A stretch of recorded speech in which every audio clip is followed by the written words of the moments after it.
histoire clinique, avec l'extension, l'obstruction de la lumière vasculaire dans les TVP et éventuellement la destruction valvulaire qui va être à l'origine de la maladie post-phlébitique.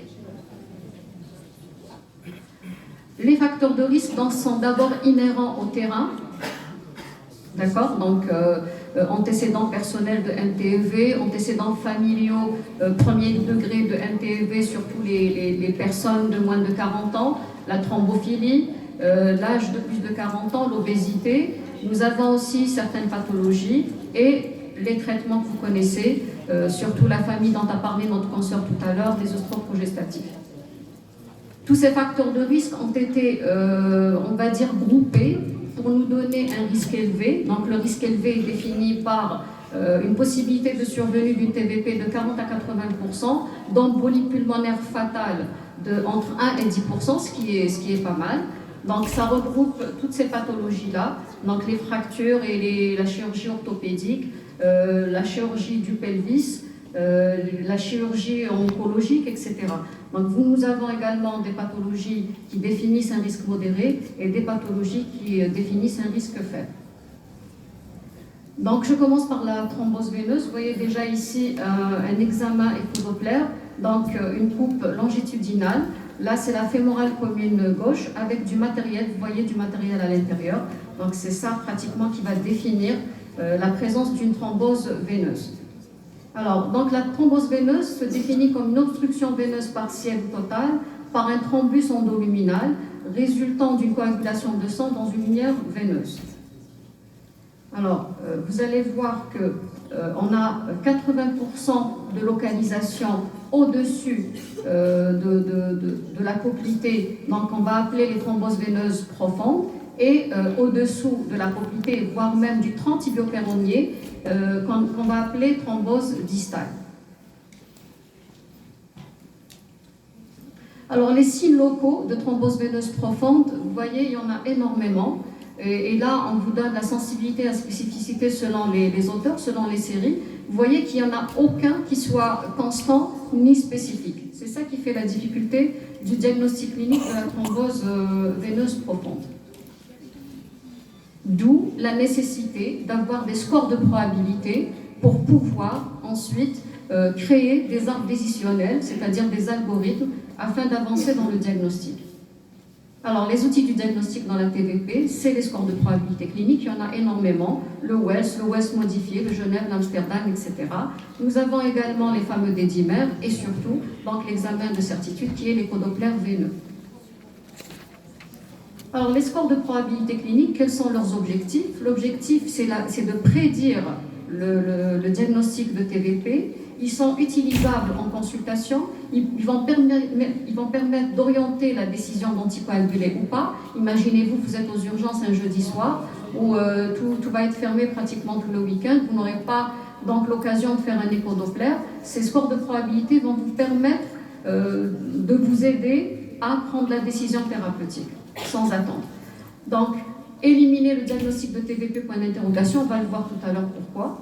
Le recours, ce qui est sûr, c'est que le recours à ces scores cliniques de probabilité va diminuer donc le recours à l'imagerie selon les séries de 20 à 30%. Donc, c'est pas mal. Alors, vous voyez déjà un exemple de score, c'est le score de Wells. Donc, vous avez ici les différents items, ici détaillés, avec le nombre de points. Et voilà comment on calcule. Donc, un score faible est défini par un score de moins de 1. C'est quoi donc une probabilité clinique faible de TVP? C'est un risque d'avoir 3% de TVP. Donc, on passe finalement, quand on dit que la probabilité clinique pour que ce malade fasse une TVP est faible, ça veut dire que je vais probablement passer à côté de moins de 3% de TVP réel. Le score de probabilité moyen entre 1 et 2, donc la probabilité ou la prévalence de TVP est de 17%. Quand la probabilité clinique est dite forte, donc de plus de 3 points, la probabilité d'avoir cette thrombose veineuse profonde est très très élevée. Alors quand on dit score de Wells modifié, en fait il y a eu un score de Wells en 97, ensuite il a été modifié en 2003 en rajoutant ce que vous avez vu tout à l'heure, le premier item qui était un antécédent de MTEV. Alors voilà la stratégie diagnostique. Devant une suspicion de TVP, on calcule notre score de probabilité. Moi, je dis aux internes et aux résidents de l'imprimer, de le garder dans la poche en consultation froide ou chaude, donc aux urgences, de l'appliquer sur un ou deux malades. Ensuite, ça va de soi, il le mémorise très facilement. Donc, score de probabilité clinique. S'il est faible, vous voyez, dédimère. S'il est fort, on ne va pas tourner en rond, on ne va pas aller demander les dédimères, on va demander l'examen de certitude qui est le DV, qui est l'échodoppler veineux. Alors, dédimères demandés, score de probabilité clinique faible, dédimères demandés, ils sont faibles ou bas, ça élimine le diagnostic. Donc, on va voir tout à l'heure, les dédimères, ils ont une VPN, une valeur prédictive négative. Ensuite, pour l'échodoppler, s'il est positif, il vous confirme le diagnostic. Donc, vous avez les deux extrêmes.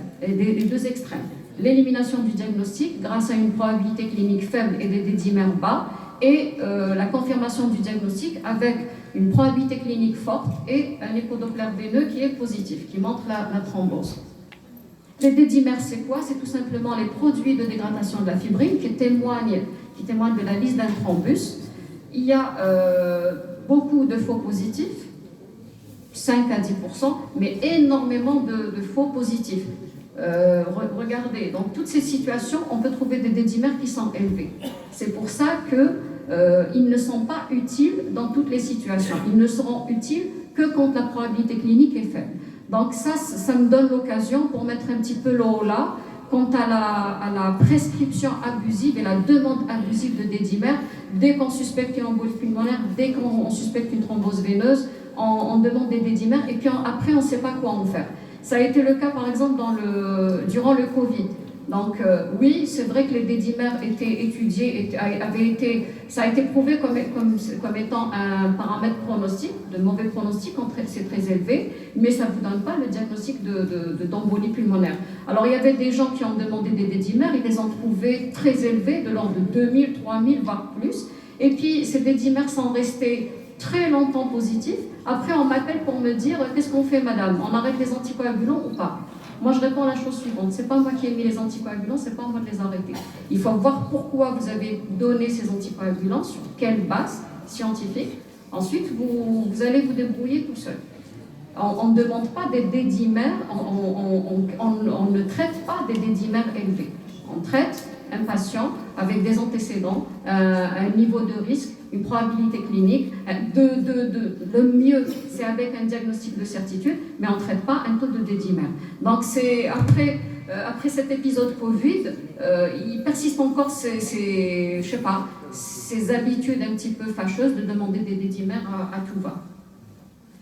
Alors, l'échodoppler veineux, nous avons deux choses. Soit on voit direct, là c'est une coupe sagittale, donc petit axe, là c'est une coupe grand axe, on voit bien le matériel qui est échogène à l'intérieur des veines, donc ça c'est le signe direct. On peut avoir un signe indirect, c'est l'incompressibilité de la veine, donc quand on met la sonde sur la veine, on comprime, si ça ne se comprime pas, c'est qu'il y a un thrombus qui est isoéchogène qu'on ne voit pas. D'accord? Là, on le voit très bien parce qu'il est hyperéchogène. Donc ça, c'est le diagnostic de certitude, c'est très facile à faire. Maintenant, la difficulté, c'est les diagnostics différentiels à évoquer. Donc nous avons le kyste poplitaire rompu qui est quand même assez fréquent, les hématomes et les déchirures musculaires, lymphœdème, lymphangite horizipèle, œdème, poussée inflammatoire surtout trophique variqueux. En fait, c'est le diagnostic de la jambe rouge, œdémaciée, douloureuse. Voilà.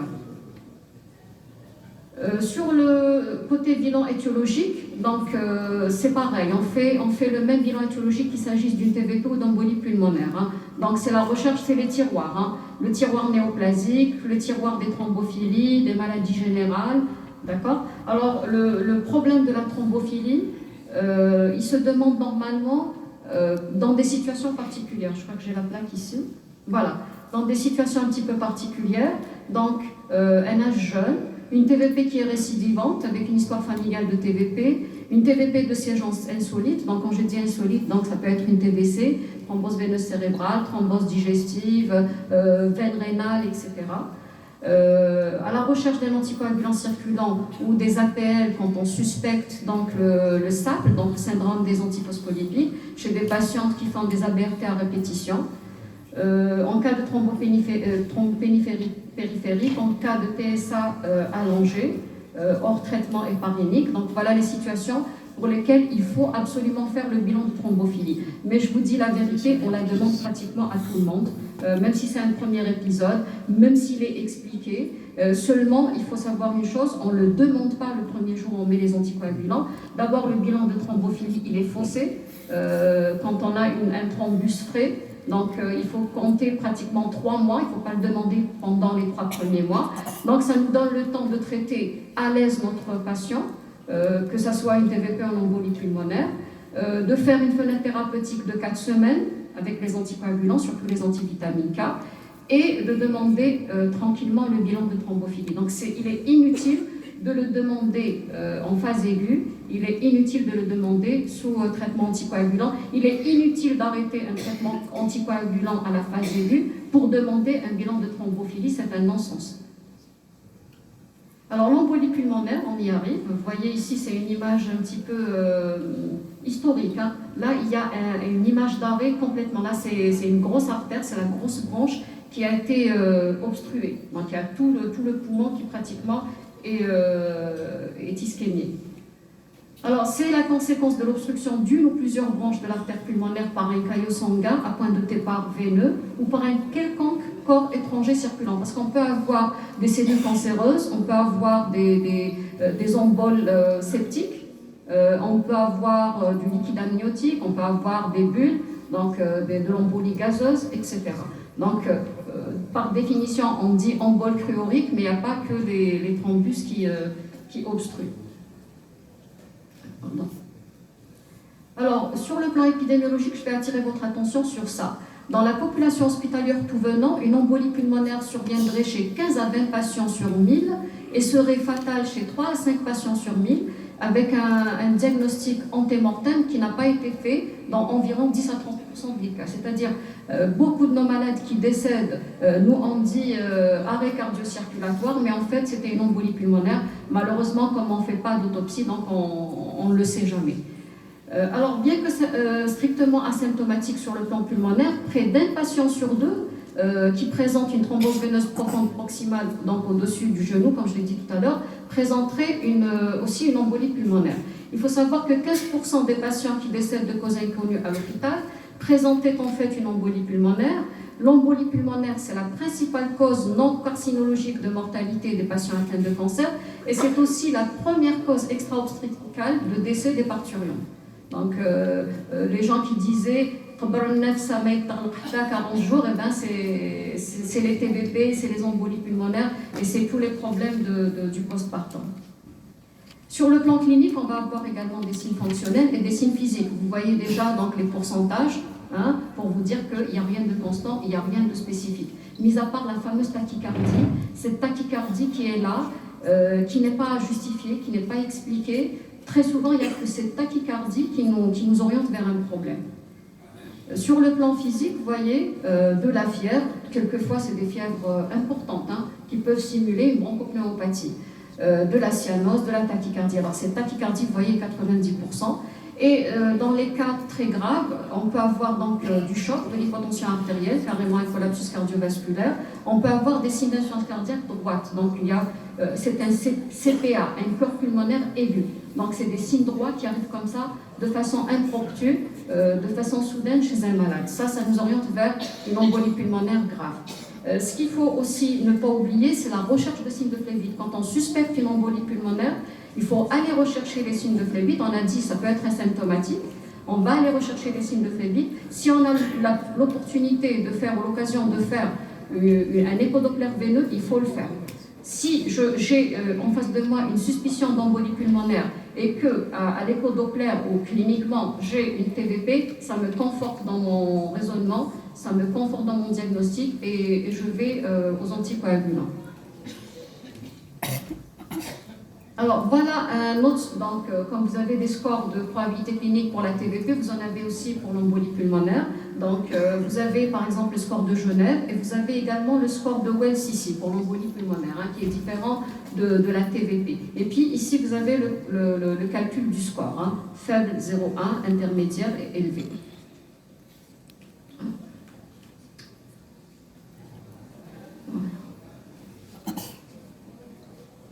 Voilà. Donc, un score faible égale une probabilité de passer à côté d'une embolie pulmonaire de 10%. Un score élevé ou probabilité forte, 75%.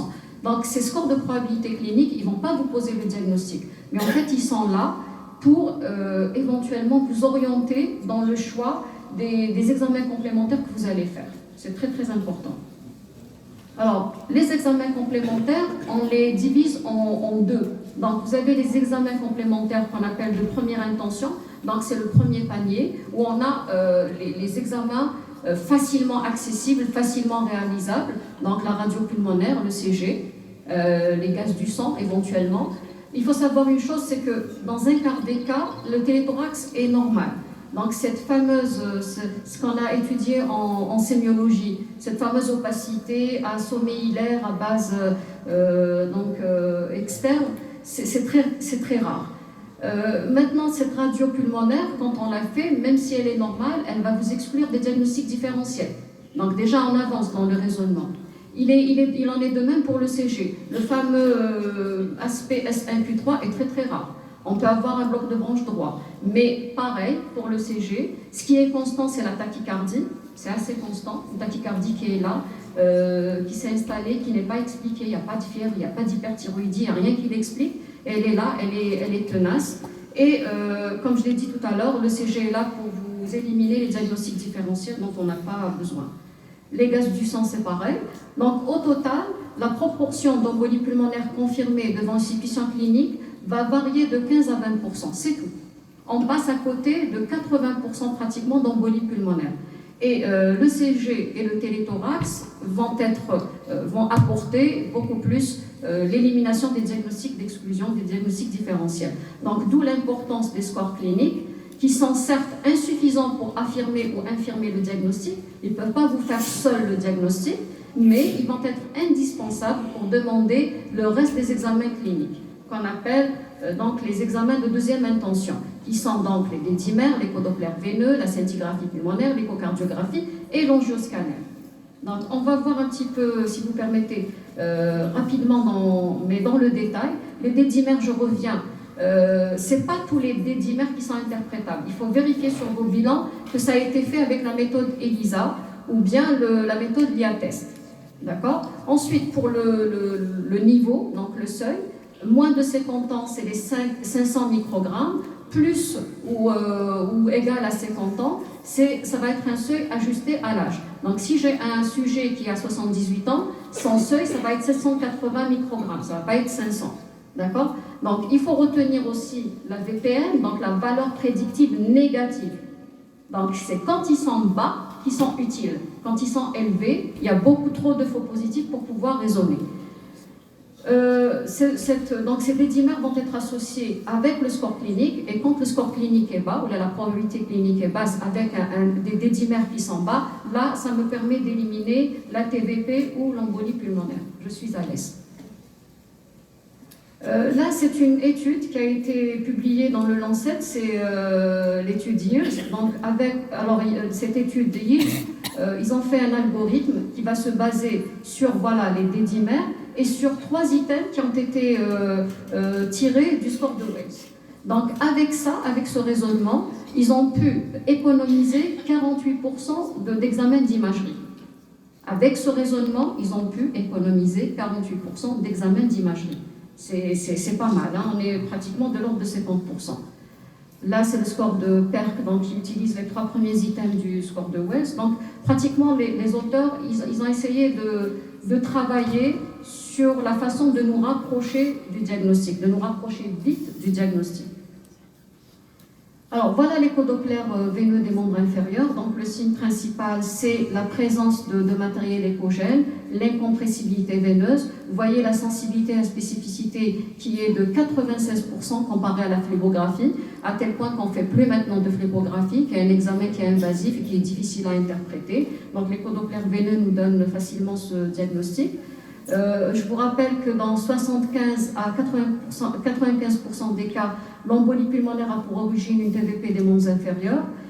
Il faut aller la rechercher, mais en revanche, il ne faut pas exclure l'embolie pulmonaire parce que vous n'avez pas trouvé de TVP. Très souvent, ce qui se passe, c'est que le malade, quand on fouille bien l'interrogatoire, le malade a eu une douleur au niveau des membres inférieurs, ça a été fulgurant, ça a été très rapide, et puis il a commencé à être dyspnéique. Ça veut dire quoi? Ça veut dire que c'est le thrombus qui a migré. D'ailleurs, on vous demande, quand vous faites votre examen, dans une suspicion de thrombose veineuse profonde, de ne pas trop masser le mollet, de ne pas trop mobiliser, sinon vous allez mobiliser le thrombus, surtout quand il est frais. Quand il est frais, quand il n'est pas très organisé, il ne tient pas, donc il migre facilement.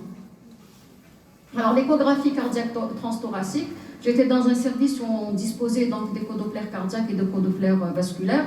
On m'envoyait toutes les suspicions d'embolie pulmonaire, Madame Lanasri, suspicion d'embolie pulmonaire, échodoppler cardiaque, chose qui n'était pas justifiée. Pourquoi? Parce que, alors, l'ETT, l'échographie transthoracique, elle va vous donner, dans le meilleur des mondes, dans le meilleur des cas, elle va nous donner des signes directs, donc la présence de thrombus dans une cavité cardiaque. Sinon, ça va être des signes indirects, un type de dilatation du ventricule droit, septum paradoxal, élévation de la pression artérielle pulmonaire systolique. Donc, et là, c'est quand le patient est instable sur le plan hémodynamique. Donc ça, c'est une embolie grave. Les petites embolies, on ne va rien trouver pratiquement. Donc ce n'est pas la peine de se précipiter sur l'échodoppler cardiaque et dire que c'est l'échodoppler cardiaque qui va faire le diagnostic d'embolie pulmonaire.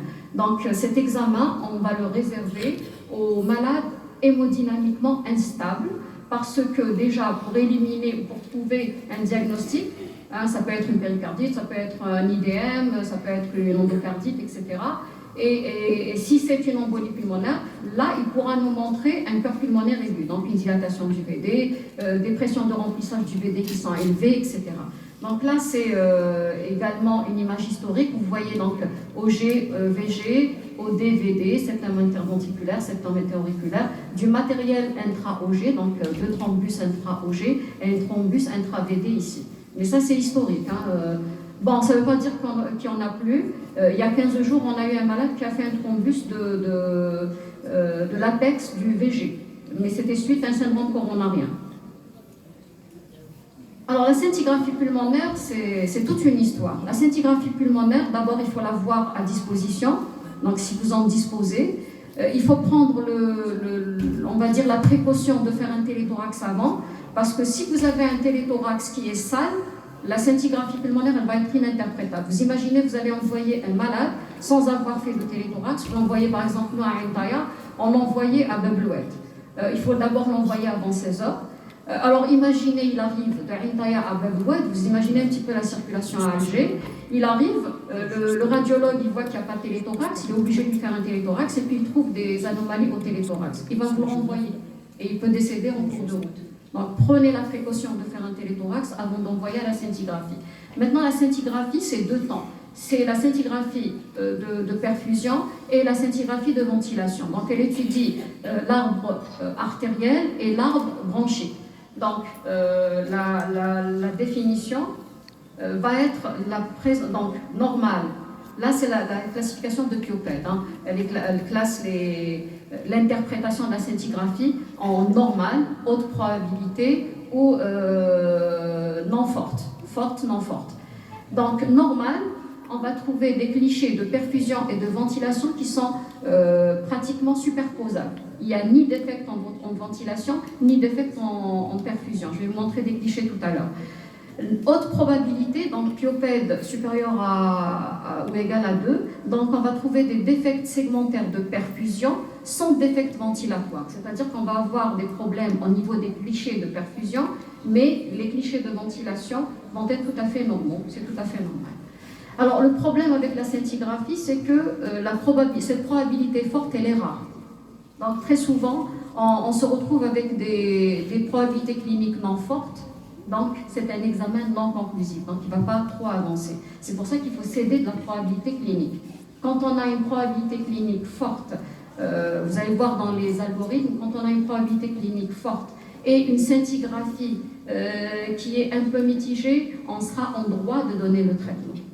Mais de toutes les façons, normale, elle élimine pratiquement le diagnostic, mais avec la précaution d'avoir fait un téléthorax et qu'il soit normal. Voilà une scintigraphie normale. Donc vous voyez, les clichés de ventilation et les clichés de perfusion sont pratiquement superposables. Il n'y a ni défect là, ni défect ici. Voilà une scintigraphie qui est pathologique. Vous voyez donc sur les clichés de perfusion, vous voyez les défects, alors qu'en ventilation, il n'y a rien du tout. Donc là, c'est une probabilité forte d'embolie pulmonaire à la scintigraphie. On arrive au dernier examen qui est l'angioscanner spiralé thoracique multibarrette. Donc c'est en train de devenir le gold standard. Le gold standard, c'est bien sûr l'artériographie, mais c'est un examen qui est énormément invasif, qui n'est pas fait par toutes les équipes. Donc là, c'est en train de passer à l'angiographie, plutôt à l'angioscanner, voire même l'angio-IRM. Donc, critère diagnostique au niveau de l'angioscanner, c'est la présence de lacune endovasculaire ou l'absence d'opacification, comme je vous ai montré tout à l'heure, l'absence d'opacification d'une section artérielle pulmonaire sur une artère segmentaire ou plus proximale. Les inconvénients, c'est les irradiations et le produit de contraste. C'est un examen qui est très spécifique parce qu'il va confirmer le diagnostic, quelle que soit la probabilité clinique. Très bien. Le problème, c'est la sensibilité de cet examen parce que quand il s'agit d'embolie pulmonaire périphérique, le scanner peut passer à côté. Donc c'est le manque de spécificité qui pose problème. Les contre-indications, bien sûr, insuffisance rénale, allergie aux produits de contraste, etc. Donc voilà une image de thrombus qui est à cheval sur les deux artères pulmonaires. Donc finalement, pour se résumer, quel examen réaliser? Donc vous, dans votre cabinet de médecin généraliste ou aux urgences ou en consultation à l'hôpital, celui ou ceux qui sont les plus rapidement disponibles en tenant compte des performances et des inconvénients de chacun. Maintenant, vous savez ce que c'est. Les D-dimers, c'est quoi? Le DT, c'est quoi? La scinti, l'angioscan. Vous connaissez donc les inconvénients et les avantages. La scintigraphie est préférable si on ne veut pas passer à côté d'une embolie même petite. À condition d'avoir un téléthorax, je le redis encore une fois, un téléthorax normal. En revanche, elle sera difficilement interprétable chez un patient qui a des antécédents bronchopulmonaires importants, donc il y a des gens qui partent déjà sur des lésions. Si suspicion d'embolie pulmonaire grave, le scanner est intéressant car il a peu de risque de méconnaître des caillots proximaux. L'échographie cardiaque est également intéressante en cas de problème hémodynamique. Dans tous les cas, il ne faut pas oublier de rechercher la TVP. Sachant que si on ne trouve pas la TVP, ça n'élimine pas le diagnostic, bien sûr. Alors, à partir de la probabilité clinique et des différents examens complémentaires, par exemple, moi, je dispose d'échodoppler veineux et d'échodoppler cardiaque. Donc, je vais construire un algorithme qui va prendre en considération ces deux examens dont je dispose. Éventuellement, on rajoute les D-dimers si j'ai une probabilité faible. Donc, aucun examen complémentaire ne permet d'éliminer ou de confirmer le diagnostic d'embolie pulmonaire dans toutes les circonstances, donc quelle que soit la circonstance, d'où l'utilisation d'algorithmes diagnostiques. Et tous ces algorithmes vont reposer sur la probabilité clinique. Et les examens ultérieurs qui vont être demandés en fonction de cette probabilité clinique. Je répète encore, je redonne un exemple. Probabilité clinique faible, je demande des D-dimers et je ne vais pas m'amuser à envoyer le malade à 500 km pour faire un angioscan. Ou bien arrêter ma discussion clinique en attendant de confirmer l'embolie pulmonaire. Voilà. Alors, voilà un exemple d'algorithme. Donc, vous avez d'abord la suspicion d'embolie pulmonaire avec choc hypotension. Si l'angioscan est rapidement réalisable, donc on est dans ce cas. Négatif, il faut aller rechercher d'autres causes de cette instabilité hémodynamique. Positif, donc c'est un traitement spécifique de l'embolie pulmonaire, à savoir une reperfusion primaire, c'est-à-dire une fibrinolyse soit pharmacologique, soit mécanique. Donc, voilà le traitement. Si maintenant on ne peut pas faire d'angioscan, on a dit c'est un malade qui est en instabilité hémodynamique, donc le TT, l'échographie transthoracique, va être très très utile. Si je trouve par bonheur une surcharge du VD, ici, donc je reviens au même cas que l'angioscan positif. Si je ne trouve pas de surcharge de VD à l'échodoppler cardiaque, l'écho va me permettre d'éliminer d'autres diagnostics et il faut continuer à chercher la cause de cette instabilité. Maintenant, en cas de suspicion d'embolie pulmonaire sans choc ni hypotension, donc c'est ici qu'on va apprécier la probabilité clinique. On a un peu de temps. Le malade n'est pas instable. Donc on peut calculer la probabilité clinique tranquillement. Si c'est une probabilité clinique haute, donc c'est une embolie pulmonaire très probable, je vais directement à l'angioscan. S'il est positif, donc traitement. S'il est négatif, il faut poursuivre le raisonnement. Si c'est une probabilité clinique intermédiaire ou basse, donc des dimères, négatif, ça s'arrête ici. Positif, je dois confirmer l'embolie pulmonaire par un angioscan, donc pour pouvoir commencer le traitement. Alors, j'arrive à une notion qui est très importante. Donc, embolie pulmonaire, je vous ai donné embolie pulmonaire grave avec choc, hypotension. Donc, la définition, il n'y a pas de définition consensuelle, mais on s'entend à dire que c'est une obstruction du lit vasculaire de plus de 50%. C'est une embolie pulmonaire grave parce qu'il y a un des critères d'état de choc qui sont ici, et au moins 2 critères mineurs, donc la turgescence des jugulaires que vous connaissez, enfin les signes de cœur pulmonaire aigu, insuffisance cardiaque droite aiguë, syncope, somnolence, cyanose, fréquence cardiaque très importante en l'absence de fièvre, extrémité froide. Donc voilà l'embolie pulmonaire grave. On utilise également ce qu'on appelle le score PESI, le PESI score.